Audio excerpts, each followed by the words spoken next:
ঈদকে সামনে রেখে মুর্শিদাবাদের সম্প্রীতি সভা ও ইমামদের হাতে তোফা তুলে দিল অল বেঙ্গল ইমাম মুয়াজ্জিন অ্যাসোসিয়েশন। ঈদকে সামনে রেখে সম্প্রীতি, মানবিকতা ও সামাজিক সচেতনতার বার্তা নিয়ে মুর্শিদাবাদে অনুষ্ঠিত হলো ইমামদের তোফা বিতরণ ও সম্প্রীতি সভা। বৃহস্পতিবার অল বেঙ্গল ইমাম মুয়াজ্জিন অ্যাসোসিয়েশন মুর্শিদাবাদ জেলা কমিটির উদ্যোগে এবং সংগঠনের সাধারণ সম্পাদক মাওলানা নিজামুদ্দিন বিশ্বাসের নেতৃত্বে এই বিশেষ কর্মসূচির আয়োজন করা হয়।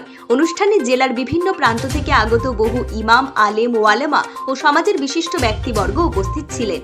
আসন্ন ঈদকে সামনে রেখে ইমামদের সামাজিক দায়িত্ব ও কর্তব্য, সমাজে সাম্প্রদায়িক সম্প্রীতি বজায় রাখা, আন্ডার অ্যাডজুডিকেশন সংক্রান্ত সচেতনতা বৃদ্ধি এবং ঈদের দিনে প্রশাসনিক নিয়ম মেনে নিরাপদে বাইক চালানোর বিষয়ে গুরুত্বপূর্ণ আলোচনা করা হয়। এদিনের সভায় উপস্থিত ছিলেন বহরমপুর পৌরসভার চেয়ারম্যান নারু গোপাল মুখার্জি, লালবাগের অতিরিক্ত পুলিশ সুপার সিদ্ধার্থ দর্জি, অল বেঙ্গল ইমাম মুয়াজ্জিন অ্যাসোসিয়েশন মুর্শিদাবাদ জেলা কমিটির সভাপতি মাওলানা অলিউল্লাহ বিশ্বাস, চেয়ারম্যান মাস্টার মাইনুল ইসলাম, মুর্শিদাবাদ জেলা জজ কোর্টের public prosecutor doctor P Banerjee, Maulana Muzaffar Khan, Maulana Sajarul Islam, Maulana Asaduzzaman, Mufid Yakub Ali, Maulana Atikur Rahman সহ অন্যান্য বিশিষ্ট ব্যক্তিবর্গ। অল বেঙ্গল ইমাম মুয়াজ্জিন অ্যাসোসিয়েশন অ্যান্ড চ্যারিটেবল ট্রাস্ট রাজ্যের সবথেকে বড় ইমাম মুয়াজ্জিন সংগঠন মুর্শিদাবাদ জেলা কমিটির উদ্যোগে প্রায় 200 এর উপরে ইমাম মুয়াজ্জিনদেরকে ঈদের উপহার বিতরণ, এই আসন্ন ঈদ উল ফিতর উপলক্ষে আলোচনা, সম্প্রীতি নিয়ে আলোচনা এবং এসআইআর বা অ্যাডজুডিকেশনের আন্ডারে যে মুর্শিদাবাদ জেলায় 11 লক্ষ মানুষের নাম আছে তাদের ভবিষ্যৎ কি হবে এই নিয়ে বিস্তারিত আলোচনা ছিল। সেখানে আমরা আমাদের পিপি সাহেব কোর্টের যারা জজদের সাথে উঠা বসা করেন, যেহেতু এখন এটা জুডিশিয়াল ডিপার্টমেন্টে আছে, সেই জন্য ওনাদের বক্তব্য আমরা শুনলাম। আশ্বস্ত করলেন যে মুর্শিদাবাদ জেলায় 11 লক্ষ মানুষের তেমন কোনো সমস্যা হবে না। সমস্যা হলে আমাদের টিম, ওনারা সবাই পাশে আছেন। মানুষকে আশ্বস্ত করা হচ্ছে যে আপনারা আতঙ্কিত হবেন না এবং যথাসময়ে নির্বাচন হবে, সুষ্ঠু নির্বাচন, এবং আমরা সাম্প্রদায়িক শক্তিকে প্রতিহত করব, এই শপথ আজকে আমরা নিলাম। এখানে 200+ যারা দায়িত্বশীল এবং যাদের প্রয়োজনীয় এই খুশির ঈদে তারা সামিল হবে, সেই জন্য আমাদের সংগঠনের সদস্যদের তারা আমরা উপহার বিতরণ করলাম। আজকের এই কর্মসূচি আমাদের অল বেঙ্গল ইমাম মুয়াজ্জিন অ্যান্ড চ্যারিটেবল ট্রাস্টের পক্ষ থেকে ডাকা হয়েছিল।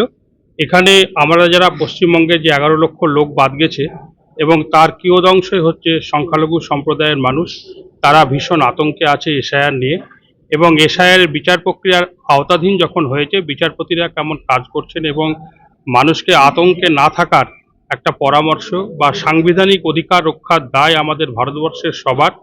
এখানে কোনো ধর্মীয় সংগঠন বা আমরা যারা হিন্দু মুসলমান বিভেদ না করে সবাইকে, আমরা যারা ভারতবর্ষের নাগরিক, কাউকে যাতে আমাদের বৈধ ভোটারকে যাতে বাদ দিতে না পারে, এবং বিশেষ করে আমাদের মুর্শিদাবাদের মানুষরা যারা এখন অ্যাডজুডিকেশনের তালিকাভুক্ত আছি, তারা সবাই যেন আমরা আমাদের বৈধ সমস্ত কিছু থাকা সত্ত্বেও যাতে বাদ না যাই, সেই বিষয়ে এখানে একটা আলোচনা করা হলো।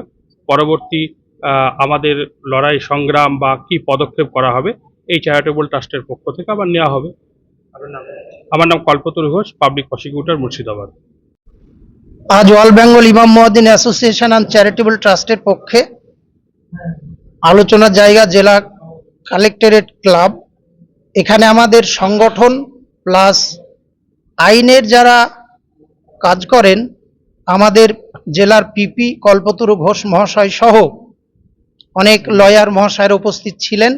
আমাদের জেলার এসপি, ডিএসপি সাহেব তিনি উপস্থিত ছিলেন এবং আমাদের সংগঠনে বিভিন্ন ধরনের মানুষ উপস্থিত ছিলেন এবং মিডিয়ার বন্ধুরা আছেন।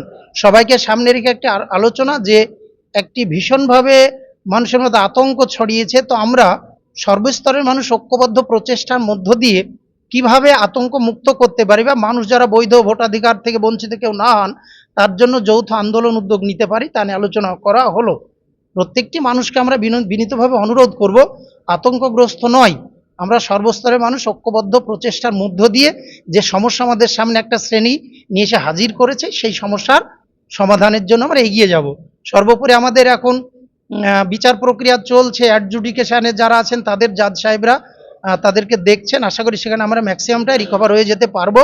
যেগুলো সমস্যা তারপরেও হবে, সেটা আইনি প্রক্রিয়ার মধ্যে দিয়ে আমরা সেই সমস্যাও ওভারকাম করার চেষ্টা করব।